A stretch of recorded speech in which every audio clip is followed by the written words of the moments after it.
taking a quick stop tonight for everybody tuning in on Twitch. Thanks for checking in a little bit early. Apologies for the bit of a delay taking place at this time. Want to make sure that everything is where it needs to be audio-wise at this point, and I think for right now, okay, good. We are live. Everything is looking good.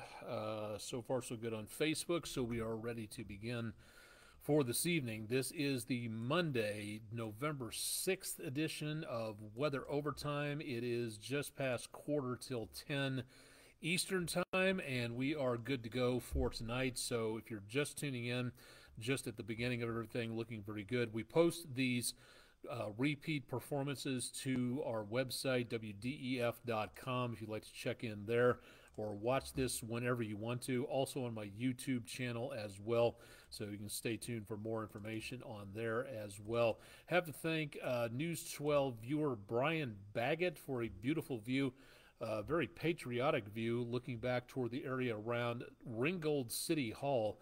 We're coming up on Veterans Day this weekend, so a nice view there. The Ringgold City Hall. Thank you very much, Mr. Brian, for our West Shore home weather window picture of the day.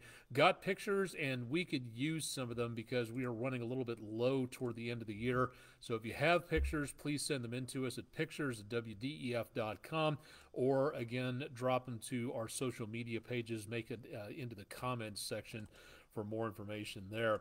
No good news here where it comes to the almanac page. We are still behind for the month by nearly an inch. We have not gotten anything in the way of rainfall since well into October, and even then we wound up with about a quarter of an inch, just over that, and that was about all. So we're behind for the month by about 0.8 of an inch.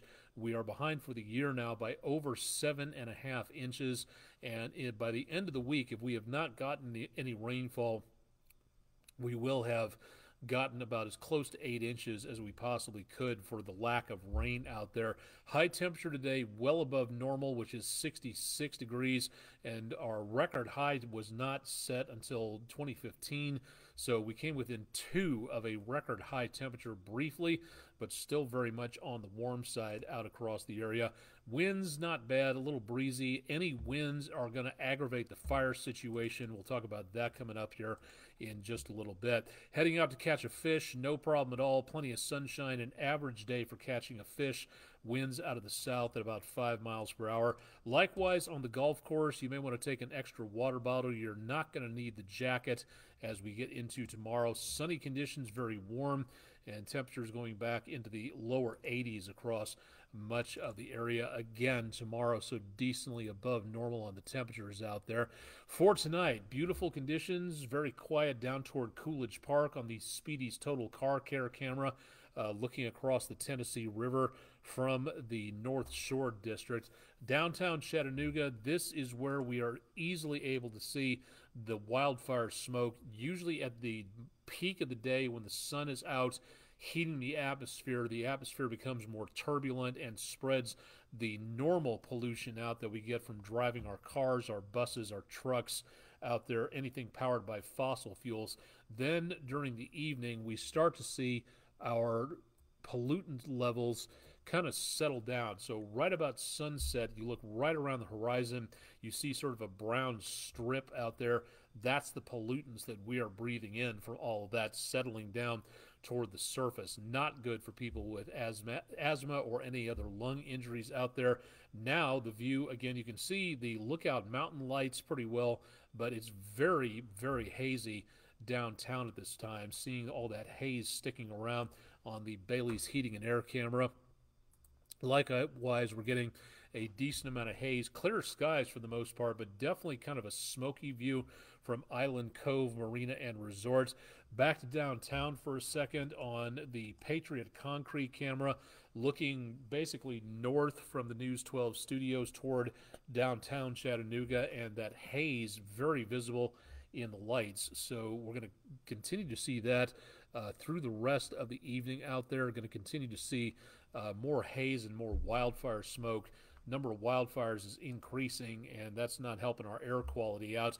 Much hazier, a lot of sky shine going on here. Traffic at 153 and 64 from Plainview Outdoor Advertising. That one all again very much on the fuzzy looking side here. All these cameras available on our EPB fiber optics WeatherCam network if you'd like to try some more cameras there.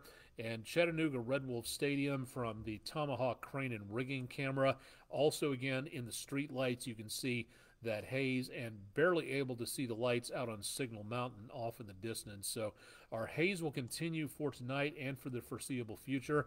Temperatures got cool really quickly without those clouds around to trap the heat of the day down toward the surface. We are looking again at some very cool numbers out there, and we'll continue again to see the potential for some very quick drop-offs. It's going to be very warm through the day, but at nighttime, without any clouds to keep the heat of the day in, it is going to go downhill very much on the quick side. So something to think about. Pack that jacket along basically is what I'm trying to say here for all of that.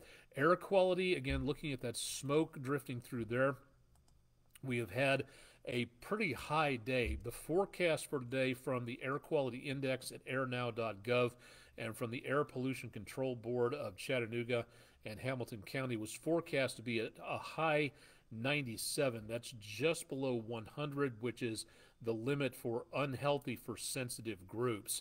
We came close to that. Right now, in just the last hour, we're down to the mid-60 range, and that's still a yellow moderate category. Tomorrow, we're forecast to be in pretty much, excuse me, all of the same of what we were today. And when we take a look at the situation where the wildfires are concerned, this is a very troublesome map because a couple of days ago, even with just a little bit more moisture, we were able to see a little bit more in the way of some help from the humidity. Even a little bit of humidity helps the plants become a little bit more fire resistant. Now, a lot more fires being doused by the rain and the snow over the Cascades, the Sierras, and into the Intermountain West. That's great news for them as that atmospheric river continues to plow on through. What we also have is, again, hundreds of new fires in the last 48 hours.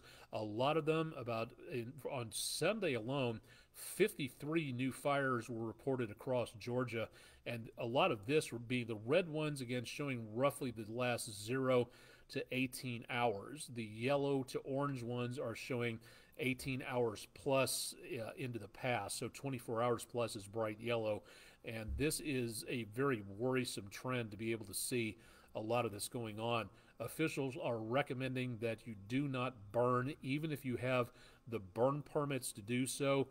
Might be a good time to wait. Again, you don't want to run the risk of your fire, of which you may have a permit, great, but again, an ember, a piece of hot ash going the wrong direction, catching at the wrong time, your fire could start off a major wildfire that could become a threat to life and property somewhere else. So maybe postponing that would not be the worst of ideas. High pressure off of the East Coast and down toward the Gulf Coast, keeping things very stagnant over parts of North Carolina, where the Environmental Control Board here and the National Weather Service issuing an air quality alert, code red, for areas of western and southwestern North Carolina. That includes Cherokee County in the News 12 viewing area in extreme western North Carolina. So that is something, again, to consider. What's happening is in the valleys, the high pressure is allowing things to be very stable, but that's allowing the valleys to, that topographic relief, showing again those mountains, the high peaks, and then down into the valleys. The valleys are collecting a lot of that smoke, and so that's why this has been primarily issued, because of the fact that the air quality is, again, very much on the poor side. So if you'd like to know more about this, we posted links and information to our social media pages, so please take a look at that. Whether or not this spreads to other states tomorrow or we get any more fire danger warnings, anything like that, it's still a little iffy at this time. We'll wait for the National Weather Services that cover our area to let us know. So far, and this is in effect only until midnight tonight, so if you're watching this past midnight on Tuesday, this may be extended, but for right now, it doesn't show any signs of that for the time being, so that's some good news at this point in time. So it goes right up to about midnight Eastern time. So we'll see again if the National Weather Service issues anything else on this. If they do, it could involve a lot of other places depending on how the forecast pans out. We'll talk more about that in just a little bit. U.S. drought monitor showing again a lot of concern. The update on this is every Thursday. The cutoff date for data is about Tuesday. So by Thursday, we'll see again an important update from the drought monitor of the United States. You can get this through NOAA and University of North Carolina for more. But we are in an extreme drought situation here. Exceptional drought, the worst of the worst over parts of Mississippi and Louisiana. So anything in the way of dry fields, dry forests, anything like that, a stray spark is going to catch and take off.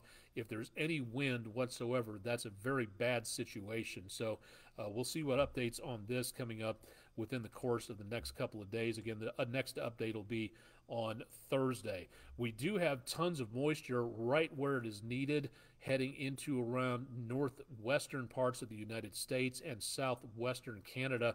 That is very good news at this time because of the fact that all this moisture coming in from over portions of eastern Asia is sweeping all the way across the country with a very fast jet stream, and this is going to help hopefully tamp down some of the fire danger from Northern California and Nevada all the way back up into around the northwestern part of the United States. Will, again, hopefully that changes a little bit. Now, this is going to have a bit of an impact on us. It's developing and transporting through the upper Midwest a ton of these cold fronts and these systems that are making their way through. They're going very quickly from west to east, and that is that zonal flow we've talked about before. The jet stream pushing these systems right across the map all the way from west to east, but they're not having time because that jet stream is so fast across the country. It's not allowing these systems to really drop any cold fronts our direction. Now, with high pressure coming in from the areas up around Alaska and the Bering Strait, that'll be giving us some cooler air, but what it's going to have the effect of doing is acting kind of like a cue ball and hitting these systems and causing them to work a little bit farther down our direction. High pressure and control now, that'll weaken and allow those systems to make their way on through. Once they do, we'll start to see the potential of some more rainfall coming up within the course of the next couple of days. Not immediately, more like toward the end of the week more than anything else. We do have the potential of some rainfall sooner rather than later, but bear with me on this. Lower 50s for early Tuesday morning, pushing 80 degrees, upper 70s to around lower 80s by early tomorrow afternoon, about the time the kids are heading home from school. Lower 50s again for Wednesday morning, mid to upper 70s, close to 80 degrees again for Wednesday afternoon. And then for early Thursday morning, temperatures only in the upper 50s with more clouds. That'll hold some of the heat in down toward the surface. And then we get into the end of Thursday, we'll be in the upper 70s, but we also see toward about mid-evening, nothing going on at the peak heating time of the day, mid to upper 70s, some clouds out there. But look at what happens as we get closer to the end of the day. Again, down toward the surface, it is still very dry, so a lot of this moisture is going to have to override that dry air, allowing the rain to not evaporate on the way down. When that happens, we'll be looking at those chances of rainfall finally getting down to the surface and maybe helping us out as we go toward Thursday into Friday and quite possibly the weekend itself. And there's also hope of some other changes coming on through.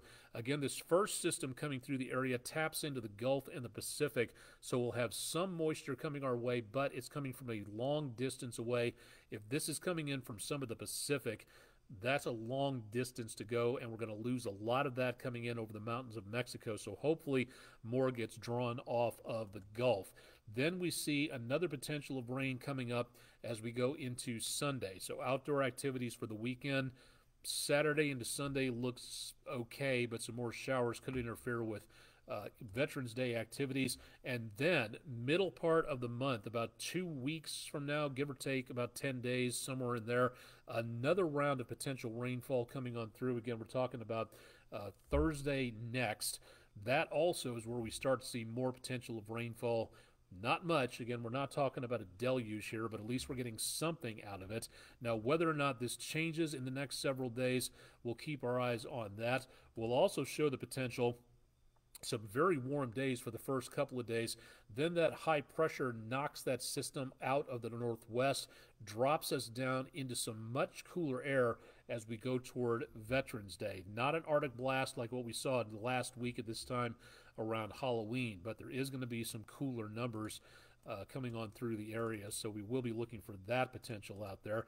Most of what we're going to be seeing is, again, very much on the dry side early on, and then we get into toward about the end of the week, the weekend itself, the holiday for Veterans Day coming up. Temperatures back in the lower 60s for highs, upper 40s for lows, and then much chillier weather as we get into the midpoint of November. So we will get that much at least cooled off, and these will be just below normal for this time of the year. Right now, normal is right about here, about the mid-60s, give or take, so we'll be dropping down on that one later. But chances of rain start Thursday evening past about sunset, go through Friday.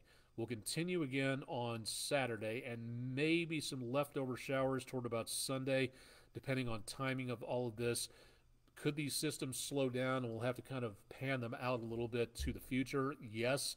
Could they speed up and get here sooner? Yes. But again, for right now, the conventional weather model wisdom is showing this is a good arrival time for Thursday and continuing on in through about Sunday. So there will be potential problems for outdoor dedication, remembrance ceremonies, parades, things like that for Veterans Day. If you are a veteran, thank you very much for wearing the uniform of our country. Enjoy your day dedicated to you there. But cool, and could be some drizzle. You know, I really hate for something like that to happen on a day where, again, out marching for the pride of our country to those who put their lives on the line and wear the uniform of our country. Hate to see any rain interfere with that, but we so desperately need that right now. It's not even funny, so we'll take the chances of rain. Also, Friday Night Football might be in for a little bit of a problem, so you might want to plan to pack some rain gear away in the semi-near future. So stay tuned again for more on that. Have to mention the tropics because this was a kind of a unique situation that we have not seen for quite some time. In the last several weeks, we have had at least one storm system out there, and we have had, again, a decent amount of that going on. So we have continued to see, again, the potential for at least some activity happening. But for right now, most of what we're looking at for the time being is going to be hopefully draining down a little bit. This is where it gets interesting. From Philippe Papin, I hope I'm saying that correctly, a hurricane specialist at the National Weather Service National Hurricane Center, posts some really great stuff about the hurricane season, and he says on his Twitter page, this is from about 12 hours ago as of this recording, Philippe Papin, hope I'm saying that correctly again, believe it or not, today, November 6th, is the first day since June 12th that the North Atlantic and the Eastern Pacific have been free of any tropical cyclone activity, existing tropical cyclones plus Genesis areas and in the tropical weather outlook. So this is as quiet as it has been in nearly 5 months, just shy of 5 months that we have seen this quiet a condition out there. And this has been a nasty season, what with Otis hitting around Acapulco and several other systems plowing into Central America, dropping some heavier amounts of rainfall going on, including that one storm, I believe Marie or something like that, into the desert Southwest around the area of Baja. So unique to be able to see that for right now. We have, as of this date, about 25 days left in hurricane season. So we're coming down to the end of it. We'll be waiting to see what goes on and a wrap up from the National Hurricane Center, but kind of neat to be able to see that there's absolutely nothing happening at this time. So some very good news where that is concerned, and hopefully that remains that way into around tomorrow. We'll continue to see a fairly cool morning. The greater Chattanooga orthodontics bus stop forecast, lower 50s in the morning By the time school gets out in the afternoon, we'll be back in the lower 80s with plenty of sunshine. Remember that school bus stop sign is an actual traffic stop sign, so everybody stops in the directions that the bus is located at, and you, again, watch out for the kids as we go through the next couple of weeks, getting up close to Thanksgiving in about a couple of weeks or two, so we're almost there. We're really seeing, again, the dry conditions out there. The worst conditions we've got right now is going to be the wildfire situation. You may have noticed that we got an amber alert type situation on our phones today, alerting us about the dry conditions and about how dangerous it is to be doing anything with fire or flame outside. If you'd like to know more about how to get those alerts scheduled through your National Weather Service radio and how to program in what alerts you would like to be alerted for and the counties that they will be alerted for as well, we can help you program that. Go to wdef.com/weather for more information about how you can program your National Weather Service NOAA weather radio. We'd like to make certain that everybody is safe out there, so definitely want to make certain that you are paying attention for all of that, and this is a great tool to have in that particular situation. So get that programmed. We can help you, and go to wdef.com/more. Teachers, administrators, if you'd like to have our weather experts in your classroom, please give us a buzz. Go to our website for the Food City Weather in the Classroom program for more details about filling out the request form, and we'll get back to you on that as soon as we possibly can. So thanks to the teachers and everybody else who has reached out in the course of the last several days and weeks on that. If you've never heard of it before, this is November. It is National Novel Writing Month, or nicknamed NaNoWriMo. And if you're participating in this, it's a challenge to write and write and write some more. Just get the words out on the paper.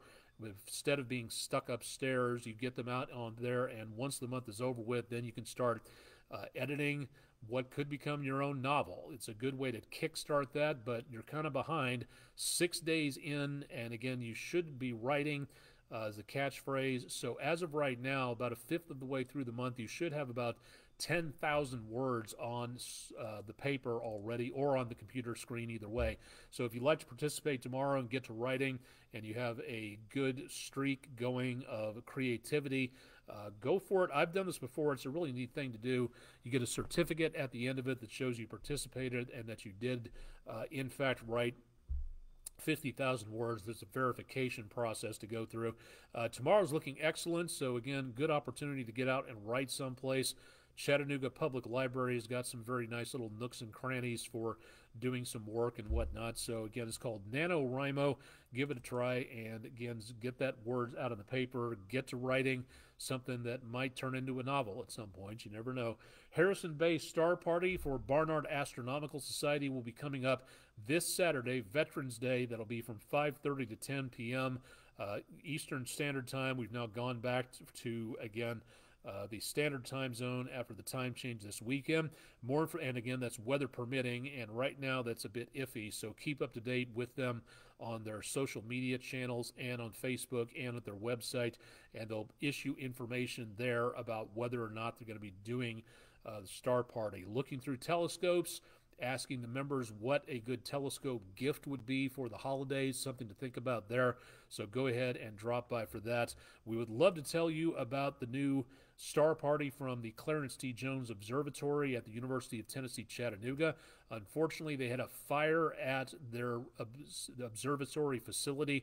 Wasn't too terrible from what I understand, but it was enough that there had to be an investigation, and cleanup and getting the smoky smell out was imperative. So this past weekend's November 5th Star Party was canceled because of that, and as of right now on social media, they have not issued anything else as to any new Star Parties coming up in the next couple of weeks. When that happens, we'll bring it to you here on Weather Overtime to let you know a little bit more about what may be going on there. That should do it for tonight. I think that pretty much covers everything. Again, for tonight, things are decently quiet. Please use caution with anything involving fire or flames. The cigarette butts, keep them in the car ashtray. Anything involving a welding torch, backyard barbecue pit, Campfires, if you are going camping and want to build a campfire, some counties around the area, like Dade County in Georgia, are starting to issue countywide bans. So it is time to check well ahead of time to see if you can do a campfire. So again, please keep that in mind, and let's use a lot of caution. Let's be careful out there, and let's pay attention to what's going on. That should do it. Again, I'm Chief Meteorologist Austin Onick. You've been watching Weather Overtime for Monday, the 6th of November. It's been a very nice day today. Hopefully another nice one coming up tomorrow. Chip Chapman will have your forecast bright and early tomorrow morning, so stay tuned for more there. And, of course, we'll have more details on the forecast online and the repeat of Weather Overtime at WDEF.com/weather. Thanks for joining us on Monday, November 6th, and stay tuned for more with News 12 on air and online.